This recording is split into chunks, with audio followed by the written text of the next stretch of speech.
Hello மக்களே, திருநெல்வேலி அப்படின்னா எல்லாருக்கும் என்ன ஞாபகம் வருது? நெல்லையப்பர் கோயில்னு கால்வாசி பேருக்கு ஞாபகம் வந்தாலும் முக்கால்வாசி பேருக்கு ஞாபகம் வருது நம்ம இருட்டுக்கடை அல்வா தாங்க. நம்ம இருட்டுக்கடை அல்வாவை பற்றி தான் இந்த வீடியோவில் பார்க்க போகிறோம். 1940, அதாவது சுதந்திரம் கிடைக்கிறதுக்கு முன்னாடியே இந்த கடையை ஆரம்பிச்சிருக்காங்க.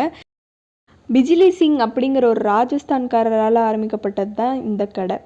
நம்ம ஜமீன்தார், திருநெல்வேலி ஜமீன்தார் அங்கே போயிருந்தபோது அந்த அல்வா டேஸ்ட் பிடிச்சனால சில குக்ஸை கையோடு கூட்டிகிட்டு வந்துட்டாங்க. அதுலேருந்து அப்படியே டெவலப் ஆகி ஆரம்பித்தது தான் இந்த கடை.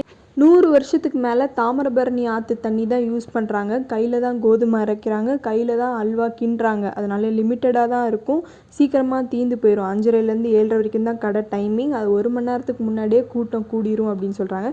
நம்ம செஃப் மாதம்பட்டிக்கு கூட இந்த திருநெல்வேலி அல்வானா ரொம்ப பிடிக்குமாமா.